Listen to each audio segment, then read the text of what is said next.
Hello, friends, and welcome to the National Constitution Center and to today's convening of America's Town Hall.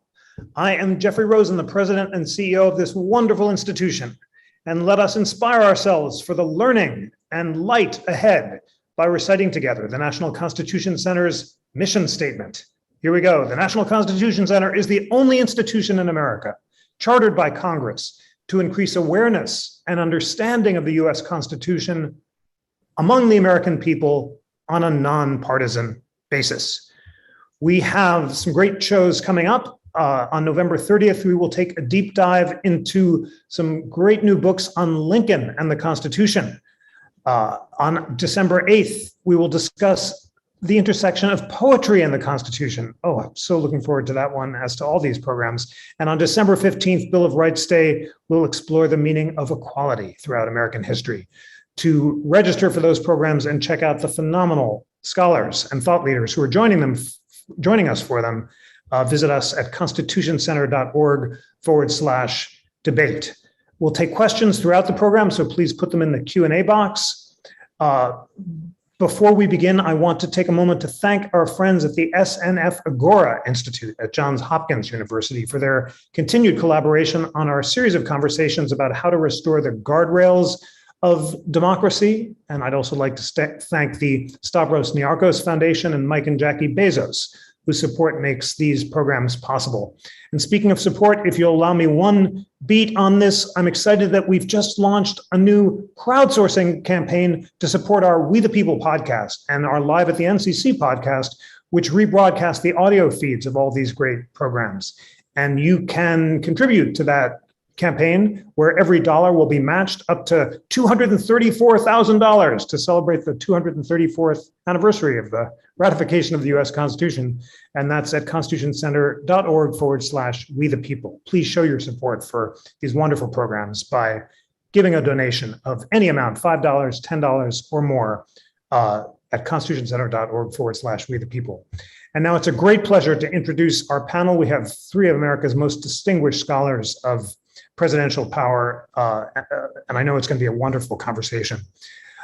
Jessica Bulman-Pozen is the Betts Professor of Law and a director of the Center for Constitutional Governance at Columbia Law School. She has written extensively about administrative law, constitutional law, and federalism, including in such articles as Federalism as a Safeguard of the Separation of Powers, Partisan Federalism, and Administrative States Beyond Presidential Administration. Saikrishna Prakash is Janus Monroe Distinguished Professor of Law and the Albert Clark Tate Jr. Professor of Law at the University of Virginia. He was a member of the Constitution Center's Madisonian Constitution for All Commission, and his most recent book is The Living Presidency, an Originalist Argument Against Its Ever-Expanding. And Steve Skowronek is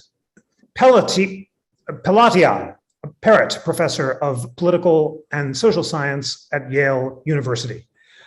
He recently joined us for a wonderful panel about patriotism and dissent, and his path-breaking books include The Politics Presidents Make, Leadership from John Adams to Bill Clinton, and most recently, Phantoms of a Beleaguered Republic, the Deep State and the Unitary Executive.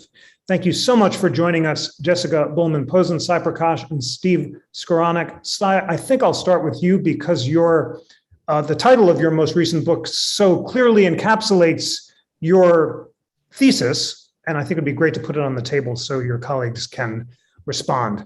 Why do you argue that the living presidency violates the originalist argument that the framers had in mind when they created the presidency? And what is the originalist argument against its ever-expanding?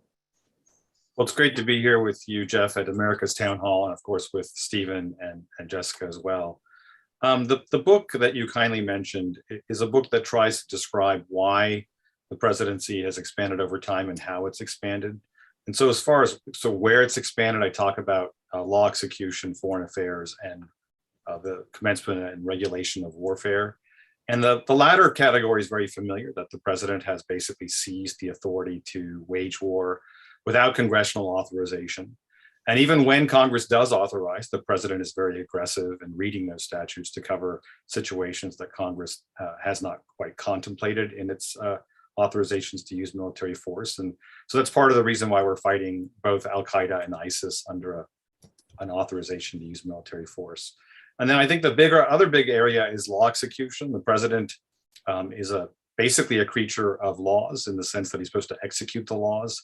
But in the modern era, presidents not only execute laws, they make them, and then they cheat on the side by misconstruing them to advance their policy goals. And why have they done these things? Why have they expanded their authority? Well, I think because we expect more of our presidents than the founders contemplated. Presidents are seen as problem solvers and doers. They run on a platform which was sort of unforeseen and not done at the founding, right? Candidates for president ran on their record. They did not run on promises. The first promise was a promise not to run again. That's how limited the conception was. And so when you make promises and people expect you to keep them, when you have a sort of background conception that the Constitution can change over time, that's the living Constitution approach, it's just not surprising that presidential power has grown over time, because a large part of our constitutional understanding is that constitutions can and should change with the times. And if that's so, why would it be less true for the presidency? Thank you so much for that.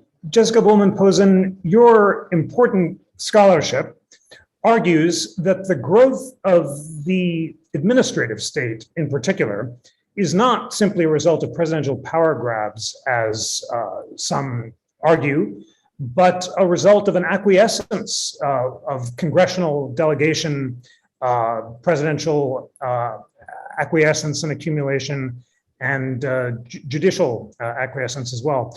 Tell us about the growth of the administrative state, how and how it has contributed to the evolution of presidential powers. Sure. Well, thank you, Jeff, for having me. And it's such an honor to be here with you, Sai and Stephen. So thanks for having me in this conversation.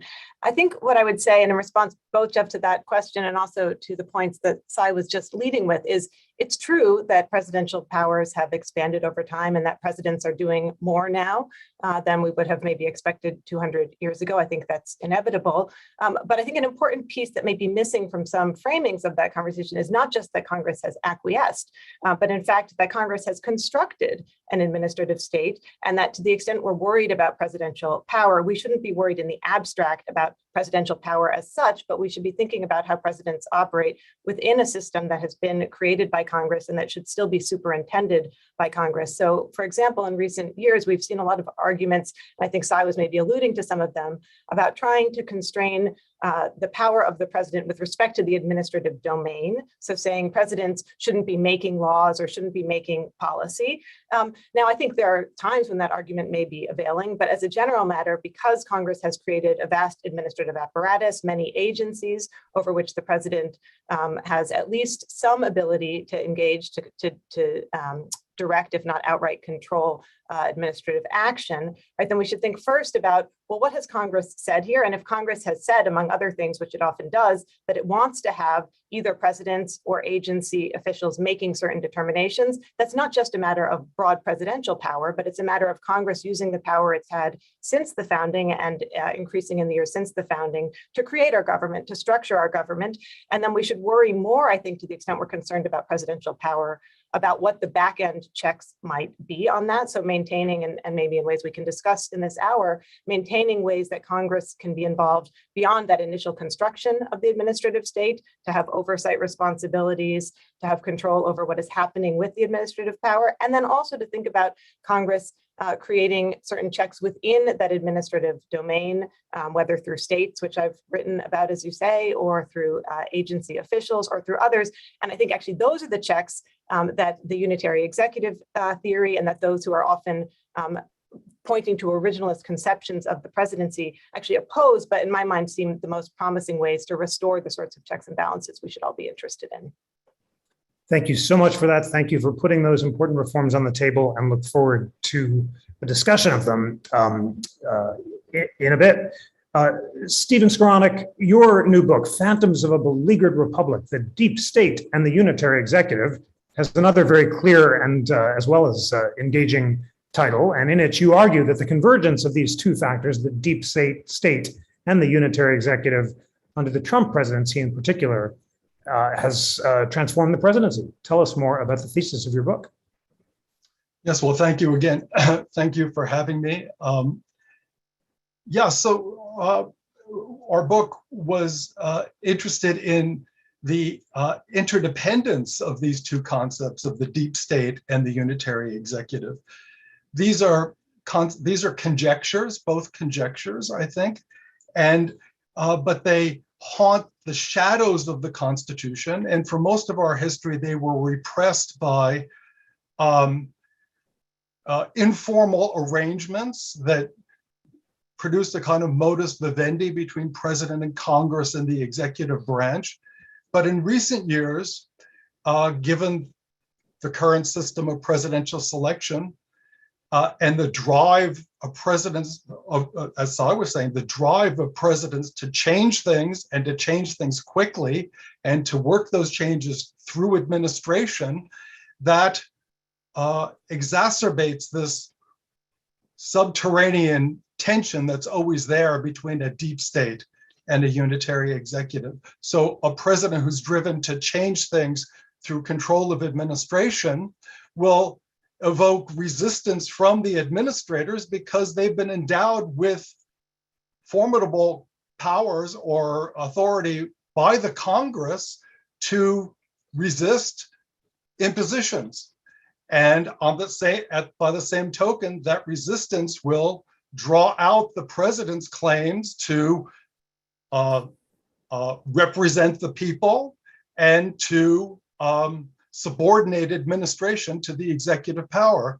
So this drive to change things through administration exacerbates this conflict between the deep state and the unitary executive. I think behind this all is what I would see as the stillborn solution of the Constitution, the stillborn solution of the framers. The framers were willing to vest the executive power in the president, but the condition was that the presidency would be detached from political interests, from cabals, from popular enthusiasms through this indirect and convoluted selection system. We've talked a lot about the vesting clause in recent decades, about the scope of the vesting clause, but so far as I can tell, very little of that discussion extends to what immediately follows the vesting clause in Article 2, Section 1, which is this elaborate and convoluted selection system that detaches that executive power from politics. Once that fusion is made, and it was made almost immediately, right, then the whole ball game changes. And I think that's when we have to think about other ways of relating presidential power to executive branch management. Thank you so much for that. Well, much for each of you to respond to in each other's arguments, but I want to put on the table a case that's currently being decided by the DC Circuit, and that is the question of whether former presidents can assert executive privilege. Sai, you recently wrote a piece for the Washington Post with a very clear headline, which of course you didn't write, as we writers don't write our own headlines, but it does make the argument of the piece clear. Trump is right, former presidents can assert executive privilege. He might not win his case, but his argument has merit. That's obviously a simplification of your argument. Give us a sense of what your argument is about the Trump subpoena case and the relevance of the Nixon and Fitzgerald case, which is so central, or rather the Nixon versus General Services Administration case, in which President Nixon challenged a law that directed the minister of the General Services Administration to take custody of his papers, and the court made some important holdings. Sure, Jeff. So executive privilege is the idea that the president should be able to get candid advice from his near associates in the White House and in the cabinet agencies, and that advice should be kept confidential and not be open to the courts or to Congress. And the court endorsed some sense of this idea in a case called United States versus Nixon, which was the Nixon tapes case. And then several years later, they confronted the question of whether former President Nixon, this is now 1977, had a right to the continued confidentiality of his presidential records. And what the court said in Nixon versus GSA is former presidents can be heard to have an executive privilege as well, because obviously the interest in confidentiality doesn't end as soon as you leave office. But precisely how that would be play out in future cases vis-a-vis Congress or the court didn't quite say. Nixon versus GSA was a very narrow case about access to those records by members of the archives of the United States, and not by Congress or not by the courts. And so we're just left struggling to figure out what the court would say about a situation where Congress wants to investigate the January 6th riots, and former President Trump doesn't want to hand over the information. And all the article said is that given what the court has said previously in GSA, Nixon versus GSA, we don't know whether President Trump will prevail or not. But I'll add that a lot of these invocations of executive privilege are really just designed to delay the release of the records. Trump knows that if the Republicans take over in 2023, they win that election, they come into office in 2024, they're going to end the January 6th panel. And so one of the reasons why you invoke privilege or things like that is just to delay the release of documents, hoping that something will change in the political environment, and then the investigation will go away. And so that's part of the litigation strategy of former President Trump. Thank you for that. Jessica Bulman-Pozen, you have argued that the two dissents in the Nixon case offer a different way to look at the question, and that Justice Rehnquist's dissent would have allowed the former president to assert executive privilege over documents created during his time in office, because the privilege resides with the person, not the office. How do you read the Nixon case, and do you imagine that even if the court were to accept a stronger version of it, that it would still, that President Trump would prevail or not?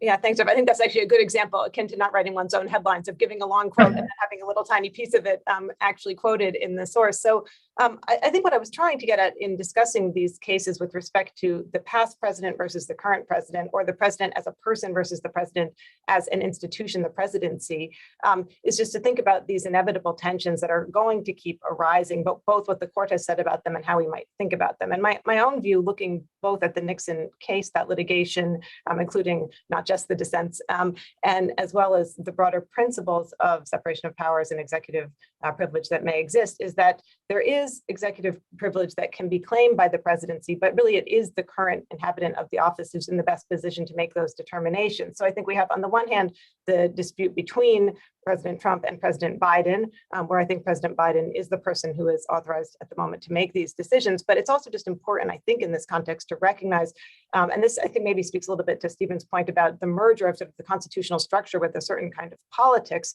and how we engage in that mediation, that Biden is also, he's the president, but he's also trying to take responsibility for the constitutional system, and to see Congress requesting records that may allow Congress in its investigative capacity, in its oversight capacity, and its critical constitutional role to investigate a violent insurrection and attempted coup in the United States, and that the interests for Congress to obtain this information are paramount. And so it's not simply a matter of Congress versus the executive or Trump versus Biden, but broader constitutional principles. And as I said, leaving this to judicial resolution that goes on and on and on is largely about delaying, about obstructing, rather than in fact about reaching correct conclusions about executive privilege. And that's what we saw with the Trump litigation in the Mazars case with respect to congressional oversight. Or it's a very effective strategy, but it's not one I think that really appreciates the constitutional principles at stake.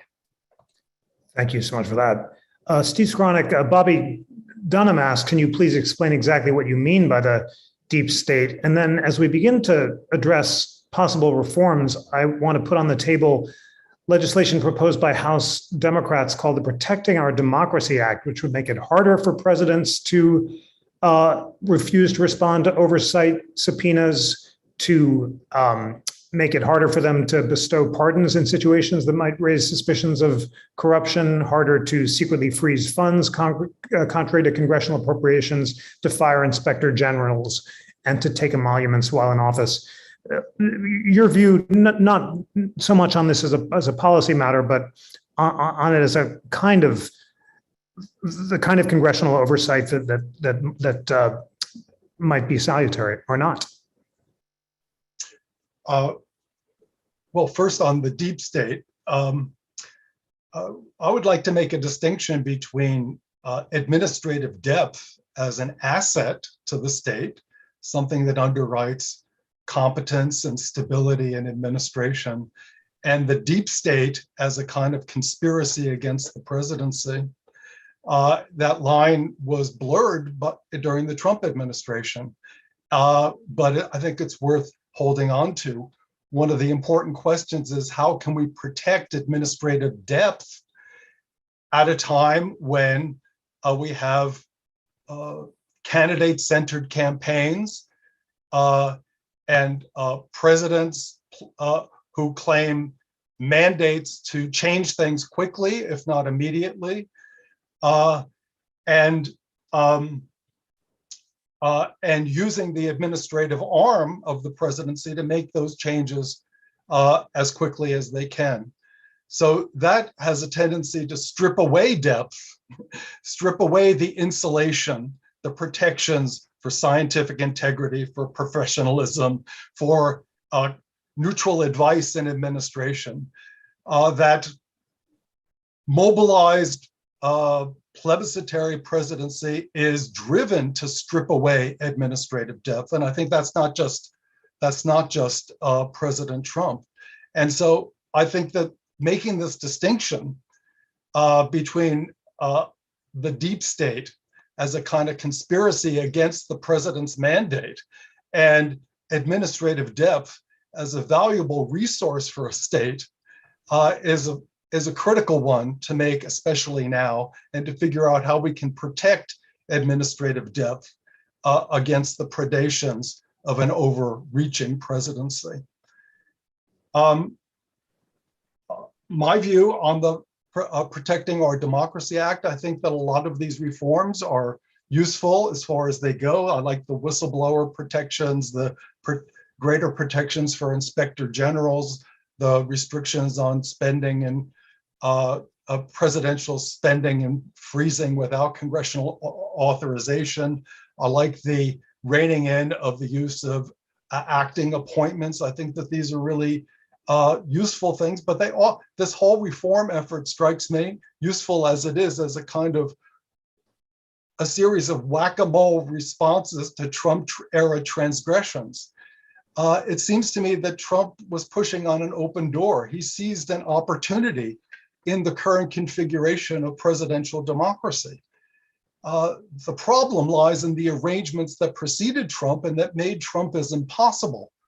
Those arrangements are larger than Trump. They're about the system of American government as it's evolved to date, and in particular about the relationship between political mobilization around the presidency and governmental management of the executive branch. And I think that an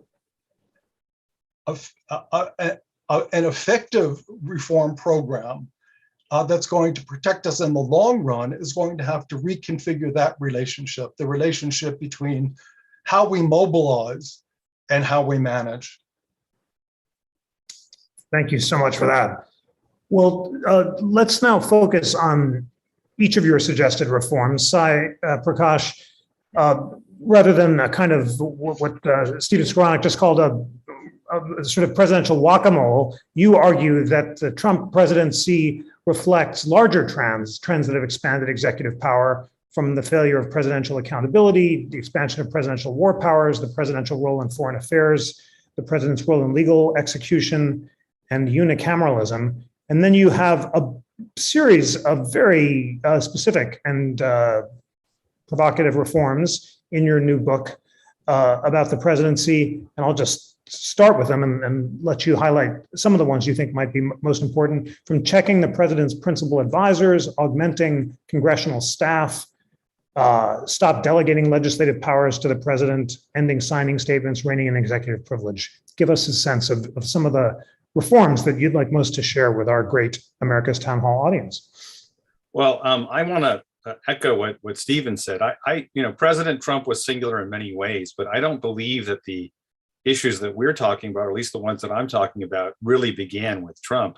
Most of my book isn't about Trump. It's actually about his predecessors and the expansion of executive power over the last 50 years. And so, I think Trump is sort of more of the same, with more braggadocio and more bravado and more chest beating. But I don't think it is fundamentally different. Trump is acting on his advisors, advice, and they tell him what they think he can do, and then he sort of acts accordingly. But he's not. It's not as if he was a deep student of the presidency and understood all these things about the presidency before he came to office. On the reforms, I think Jessica's right that Congress has been asleep at the switch, and part of that has to do with being two chambers. It's easier for one person to act than to have two chambers act in response. And then there's always the last mover advantage, right? President does something, Congress responds, and then the president can just decide to ignore what Congress does. And if Congress wants to do anything about it, it's got to disinter the creaky machinery of impeachment, which, as we've seen multiple times, just doesn't do the job. So I think it's great that Congress is considering reforms. I think it's not a good idea to just focus on the perceived problems under Trump. You have to think about the problems over the long haul. And it would be great, if Republicans and Democrats could sit down behind a veil of ignorance. They don't know who the next president's going to be. It's sort of the perfect time to think about how to reform the presidency more broadly and not just focus on the emoluments clause, which, is an important clause, but I don't think it really affected President Trump's behavior very much in office. And I don't, I just don't think that that's the most important thing about the presidency. I think the tendency of presidents to misread statutes to advance their goals, it is telling, Jeff, that the one area of legal continuity was the rental freeze that started by Trump and then continued by Biden. To me, that's an area of executive misreading of a statute. It was done by the CDC. They thought they could impose a moratorium on evictions. I think that was a very exceedingly broad reading of the statute, and the Supreme Court agreed. And I think it's just telling that they both agreed that they could do this. It was a handoff, and there was like continuity with respect to this.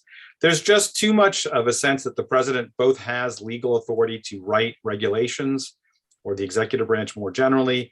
And then even when there's a statute passed by Congress, there's just too much executive gamesmanship in the interpretation of this. And another Trump example would be the border wall. He got $1 billion from Nancy Pelosi, and then he went ahead and found billions more through some interpretive trickery. That's just an amazing fact, right? That he was able to get $1 billion and then found $1 billion more just by rereading the statutes. It's just not a plausible reading of those statutes. Thank you so much for that. Jessica Bulman-Pozen, in your piece, Federalism as a Safeguard of the Separation of Powers, you note that Congress could, in theory, limit the power it delegates to the executive, but in practice, delegation has tended to empower presidents. But you emphasize the possibility of competitive federalism, which could challenge executive consolidation, where states take a more active role in challenging executive exercises of purported statutory authority. Tell us more about that and other reforms that you think might be useful. So I guess starting with the reforms that we've been talking about, I largely agree with Stephen and Sai with respect to what's happening with the Protecting Our Democracy Act as sort of a whack-a-mole, as responding to the particular and extreme ethics violations of the last administration, but in a way that maybe doesn't speak to the broader questions about presidential power and balance. I think there are a couple of important things still, even within that narrow conception, and then I want to say why I think it's a little broader, but even with respect to releasing tax returns, stopping presidents from gaining in a private way from their public office, right? These sort of ethics kinds of reforms. One thing is to reform the presidency, you usually need the president to go along unless you have the power to override a presidential veto. So it's sort of a moment in which we can see some reform, but will be inherently limited in scope if it's going through this legislative route, given that it requires the sign off of the president. But I do think it's important to see Congress, as has been said, taking on this role, at least saying we want to come back and articulate some limits, articulate some rules here, even if it's not talking about all of the questions of the presidency. And I will just add that I think with respect to the act itself, beyond those more ethics-focused rules, there are a number of provisions that do, in my view, speak to broader kinds of separation of powers dynamics that could restore broader congressional power or limit presidential power going forward, including with respect, most pertinently, I think, to congressional oversight, but also Sai mentioning the border wall and sort of the use, not just by President Trump, I agree, but other presidents, of declarations of emergencies pursuant to the National Emergencies Act, for example, to get sort of additional authorities. When that act was initially conceived, it allowed presidents to declare emergencies, but subject to a legislative veto that would have allowed Congress to superintend those declarations and to countermand them. Then, because of the Supreme Court's decision in the Chadha case, where the court said the legislative veto is unconstitutional, that provision gets removed. And so we live in this world in which presidents then have free rein to declare emergencies, and Congress doesn't have that same ability to stop the declaration. And the Protecting Our Democracy Act is also trying to redress that. So I think there are some broader pieces of the act, but I guess coming, Jeff, more to your question, what I would say is I think it's a misguided approach to seek to limit presidential policymaking or power as such, whether through a revival, as we see sort of on the table, at least, if not fully being pursued in the context of the non-delegation doctrine, which I think Sai would be referring to a little bit as well, or in trying to prune Chevron deference, which allows certain kinds of acceptance of administrative interpretations of legislation. I think these attempts to try to limit presidential power, administrative power are misguided. And so the better response to me to this vast administrative state, where the president is going to have very substantial authority and agencies are going to have very substantial authority, is to think about how do we see checks and balances? How do we see a diffusion of authority within that realm? One of the main ways we've seen Congress recognizing Congress won't be able to be active, we won't be able to make all of these decisions, is to try to empower multiple other actors, right? So in our environmental laws or our healthcare laws or a number of other laws, to say, yes, the federal executive branch and the president have these authorities, but so too, states have certain authorities, maybe local governments have certain authorities. And so we can see not just this feared monarch of a presidency making decisions unilaterally, but some more checking and balancing within that administrative domain at Congress's creation. Thanks very much for that. Steve Skowronek, in your new book, you and your co-author argue that rigid thinking about the separation of powers is an obstacle to reclaiming the institutional creativity that Congress showed earlier in American history when it surrounded the presidency with institutions that help it serve its broader purpose. In the early 20th century, it enacted laws that make the president responsible for agenda setting and created what's now the Office of Management and Budget. But you argue that formalism on the courts, as well as congressional inaction, makes that tougher. Give us a historical sense of the degree to which Congress and the courts have to work creatively together to impose accountability on the presidency, and what prospects do you see for that kind of work moving forward? Well, again, I think that we have to begin with what I see as the failure of the framers' formula. And that was a formula where you invest the president with executive power and then you depoliticize the presidency. That proved to be a non-starter. We live in a presidential democracy. And I think in a presidential democracy, the key relationship may not be between president and Congress, or thinking about if we think the president has too much power, we think about, well, the solution is to redress the balance between president, Congress, and court. In a presidential democracy, I think the key relationship is between how you mobilize around the presidency and how you manage the executive branch. I think that post-Constitution, reform movements have all grappled with this problem. Once you accept presidential leadership, once you accept the president as an agent of political change, once you accept mobilization around the presidency, then you've got to come up with other creative ideas for how you're going to secure a safe administration of government.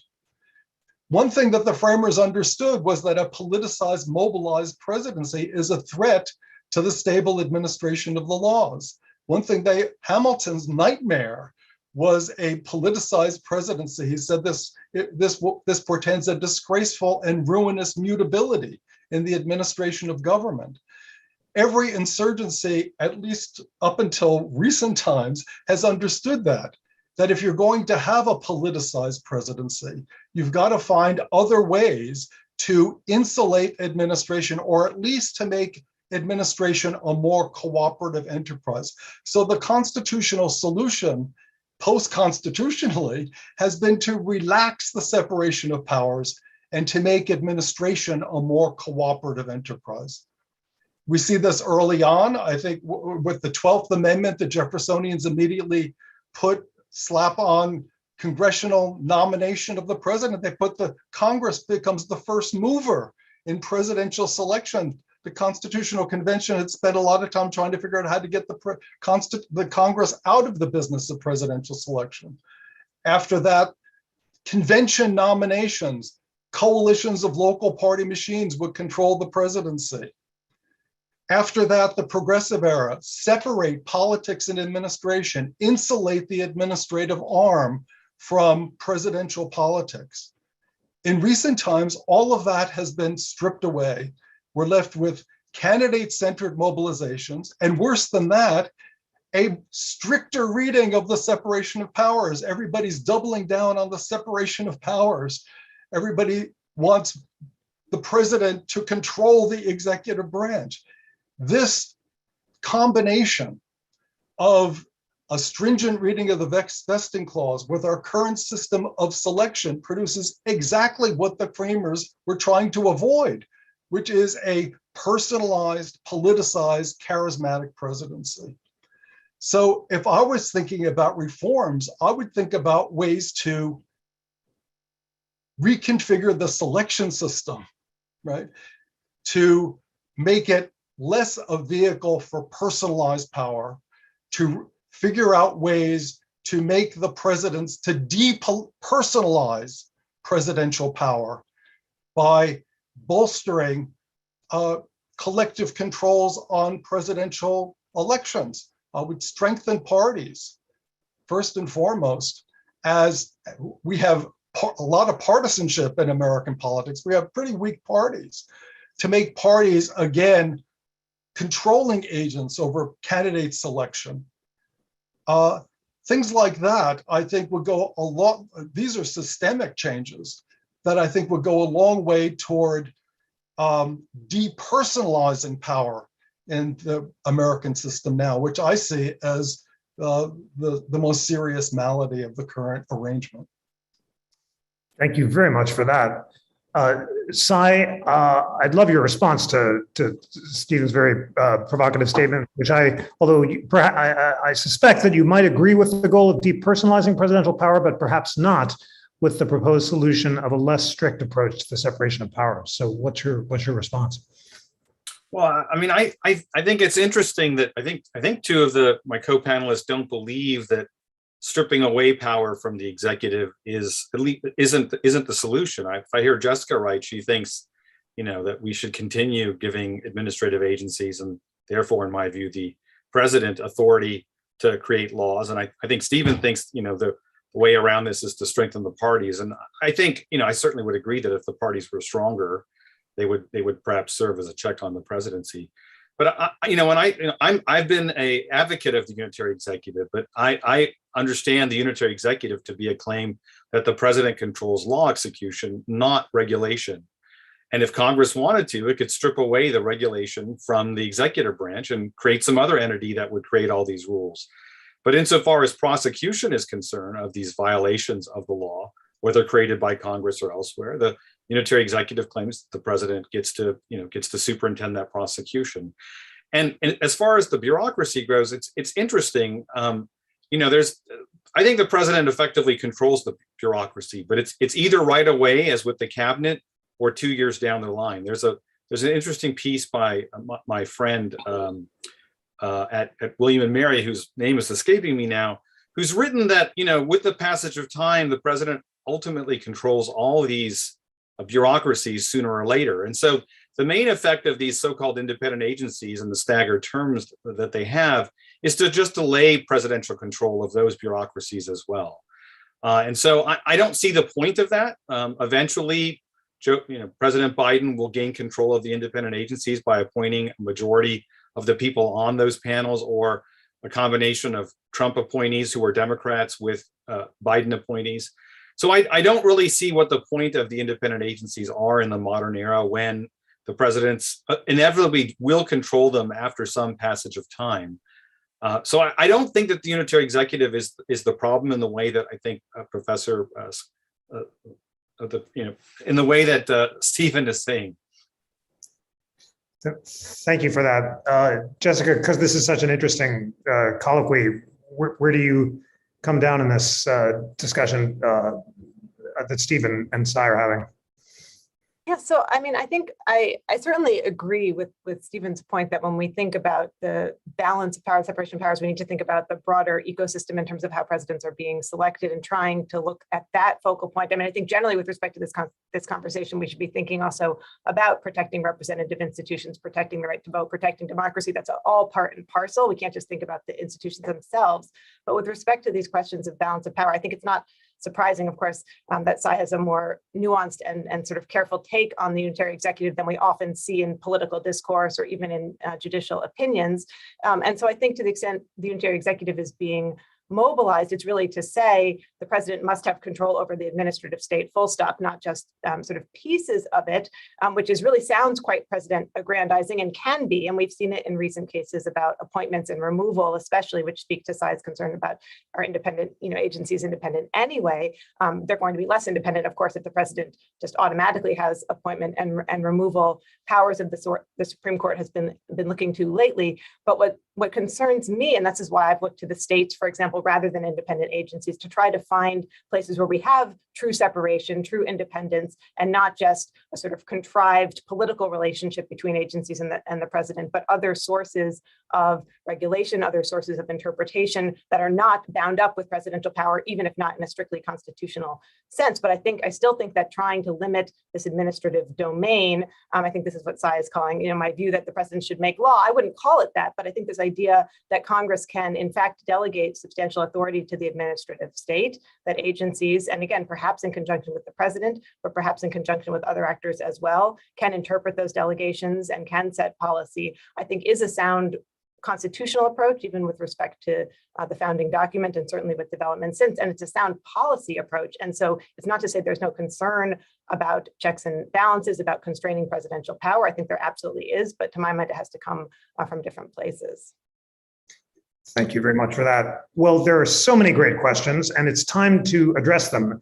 Many focus on executive orders, and we have a class from Barry University in Miami asking, we'd like to hear about the constitutionality, legality of executive orders and signing statements from our presidents, and many other questions about executive orders. Steve Skowronek, can you give us a sense of their history? Certainly, President Washington issued something like 10. It leapt up to around 50 under Lincoln, went back down, then skyrocketed under Roosevelt in the progressive era, the first Roosevelt, to something. These numbers are from memory. Something in the 300s or more, and then 3,000 under FDR, and then they went back down and settled into hundreds per term nowadays. Tell us about their history and how the use of executive orders has changed. Well, I think that in recent times, at least the numbers I've seen, the absolute number of executive orders is going down, but the number of significant executive orders, so policy impacting executive orders, is increasing, which suggests that presidents are trying to make policy through their control of administration. It is an instrument of presidential policymaking and presidential policymaking through administration.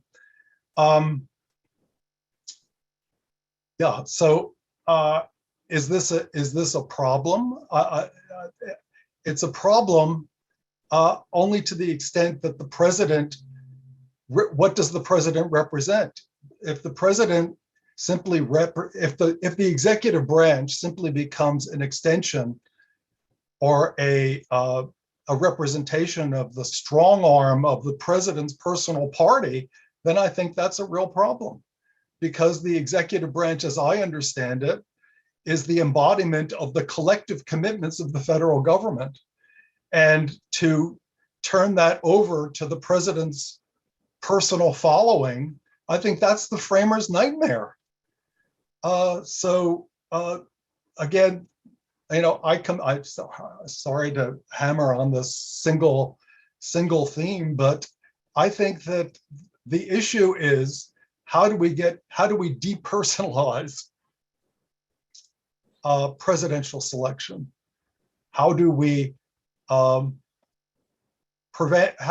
counter this candidate-centered plebiscitary presidency with collective solutions that are democratic but not populist? Thank you very much for that. John Talipsky asks a version of the question from an originalist perspective. He says, what's the intent of executive orders? Are executive orders being used by presidents as they were intended to be used? So give us a sense of the original understanding of executive orders.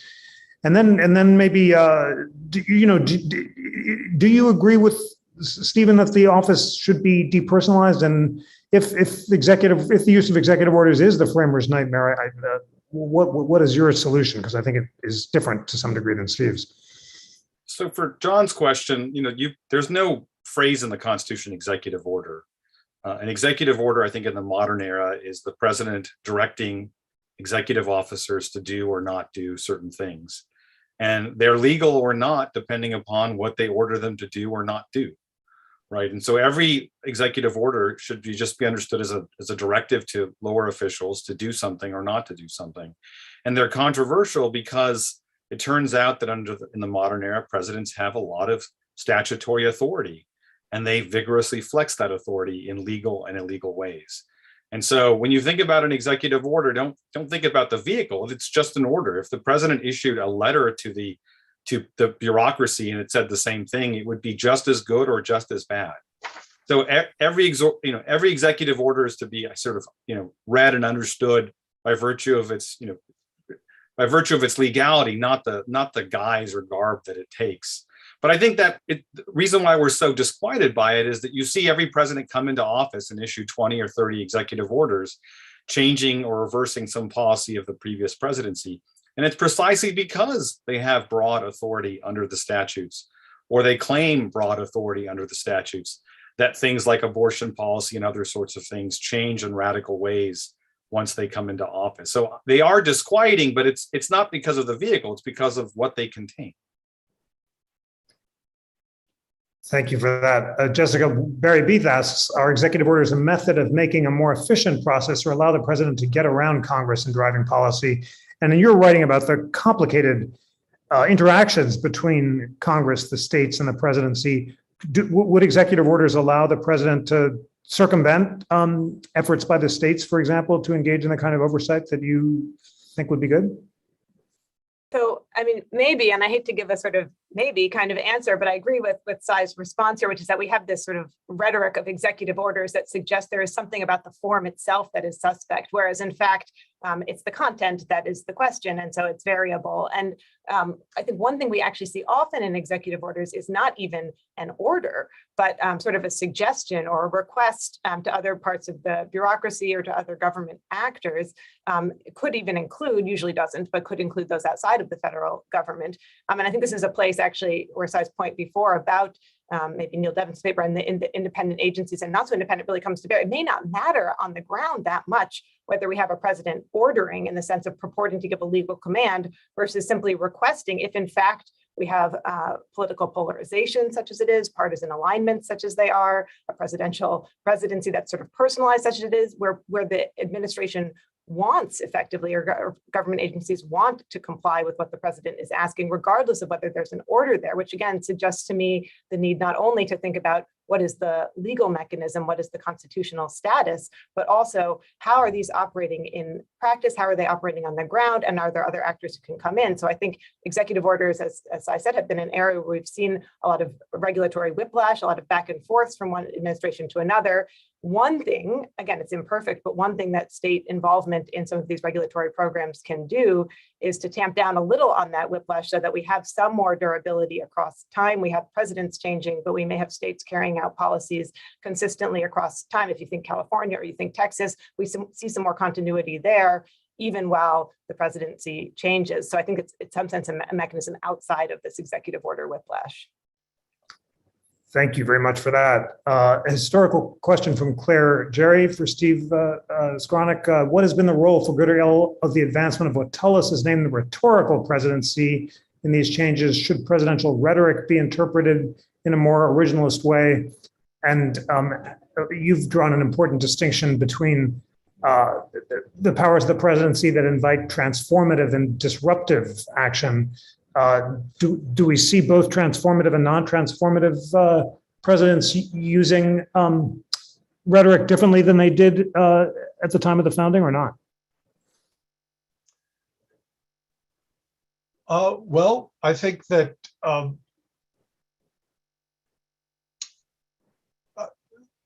I do think that the presidency is, as I say, a kind of engine of political change. And the presidency is often an agent of, or a spearhead of political insurgencies. And that these insurgencies look to the presidency to rhetorically repudiate received governing arrangements and to upend those arrangements in practice. I also think that these insurgencies have empowered the presidency, as we see it today, as a political institution, is a product of these insurgencies that have swept across American government and transformed it. They've transformed it into this preeminent engine of political change. And the rhetoric of President Biden, right? I'm going to change it on day one. I'm going to change it on day one. This is the president who's going to respect the scientists. This is the president who's going to respect the justice. But I'm going to change everything on day one. There's a built-in tension, right, between the president's drive to change things and the expectation that the president is going to change things and change everything, that every president will in fact become an administration unto himself or create his own administration. But what the implications of that are an extraordinary volatility in the in American government, a government that was really designed to stabilize the affairs of state. So yes, I think this rhetoric of change, this rhetoric of repudiation and disruption, you know, we said Trump's presidency was surrounded with this rhetoric of the great disruption, but all presidents disrupt things. And what has happened in the current configurations of presidential power and presidential democracy is that those disruptions are cutting deeper and deeper with each one administration to the next. Thank you so much for that. There are lots of other great questions, but I think it is time for closing statements. Our panelists can incorporate the questions into their final thoughts as you formulate them, but I'm just going to ask a version of a theme that's emerged throughout our excellent conversation. And Sai, just to prepare you, the first round of this is to you. Do you believe ultimately that the modern presidency as a constitutional matter is the founder's nightmare? And if you had to identify a single constitutional reform to address that predicament, what would it be? Well, I think, you know, if the founders beheld the modern government, they'd find many different nightmares. I don't think it's just the presidency. I think they wouldn't recognize Congress as the limited legislature that they thought they were creating, or the courts, which I think are doing far more than they were designed to do. All three branches have, I think, gone beyond what the founders intended. But certainly that's true of the president. I think the question is the presidency in need of reform? I say yes. And I think Stephen's onto something about trying to depersonalize the presidency. It's hard to see how you do that. People expect the president to make promises and they expect him to change Washington when he gets there. And it's really hard to sort of put the genie back in the bottle. I don't know how you do that. That's why I think in my book, I focused on more concrete and narrow reforms, but I'm in favor of all kinds of reforms, well beyond what's being proposed in Congress now. I think if you try to reform the presidency and focus on the problems that afflicted one particular president, you're just not really understanding all the problems that are occurring. And I do think, unlike my fellow panelists, and I do respect them greatly, that there is a problem with making the president the chief engine of lawmaking in the country. It breeds an arrogance, it breeds a dismissiveness towards Congress. And today, presidents go to Congress for appropriations. It's just not obvious to me why that might not change in the future, just like many other things have changed. But thank you so much. Thank you very much for that, Sai. Jessica Bulman-Pozen, is the modern presidency the framers' nightmare? Are you concerned if you think it is the framers' nightmare or not? And if you had to identify a single constitutional reform, what would it be? I mean, so I'm wary of founder fetishism for lots of reasons. I think, there's a sense in which maybe it's a nightmare, but as Sai actually says, everything is a nightmare in some sense vis-a-vis the original vision, either with respect to intent or even just original public meaning. And part of our constitutional system's development is to accept and account for changes, both through official channels like constitutional amendment that have occurred since that founding moment and through other kinds of movements and politics. So I think, again, my concern would be not to go back to what did the founders expect or intend so long ago about the presidency, given and try to impose that on the presidency we have today. I think that's a misguided effort for both constitutional and political reasons. But I do think if I were trying to articulate in brief what the kind of reform that's in order is, I would say it's trying to think about checks on the presidency, checks and balances that don't necessarily have to conform to a rigid understanding of separation of powers, but rather think about accepting the vast expansion of powers and then trying to control that power, trying to balance that power. Congress needs reform to do so. It needs to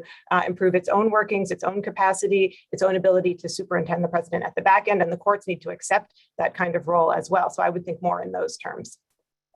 Thank you so much for that. And Steve Skowronek, last word is to you. You've already said clearly that the modern presidency is the framers' nightmare. The solution is to depersonalize the office.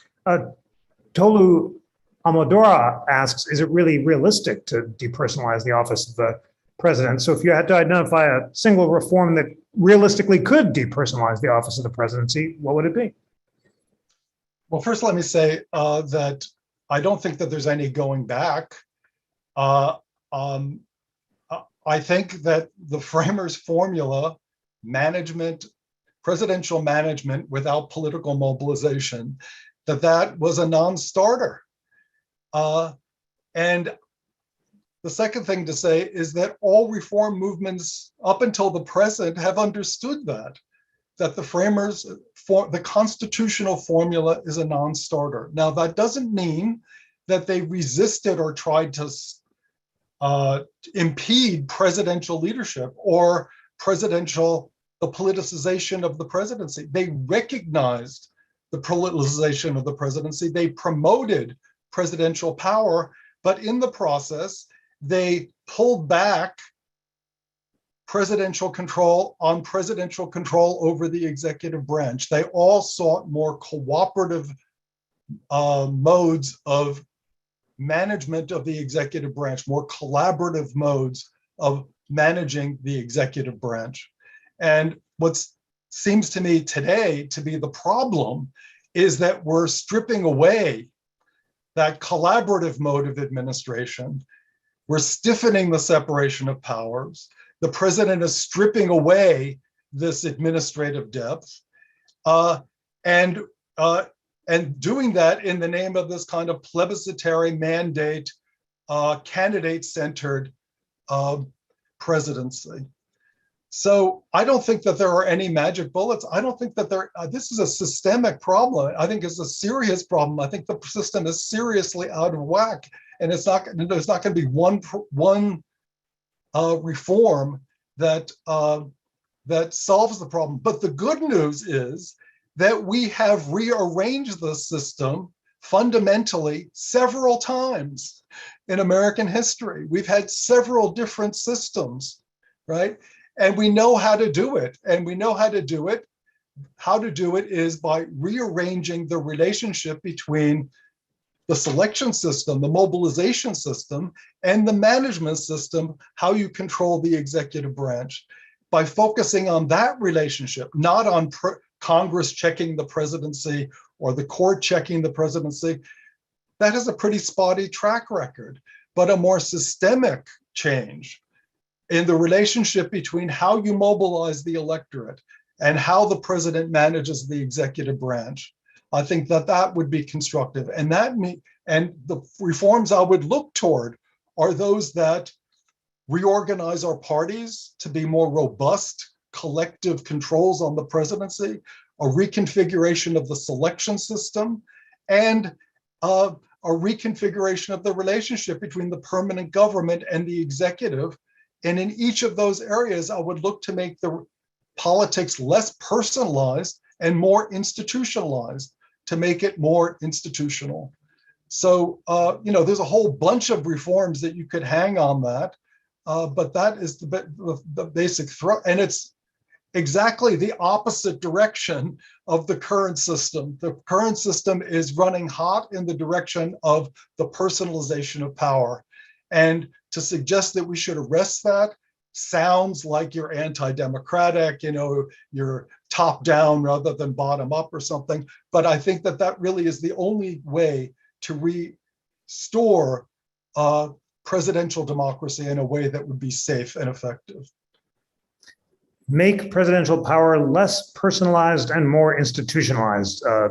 Thanks for those great last words in this excellent debate and conversation.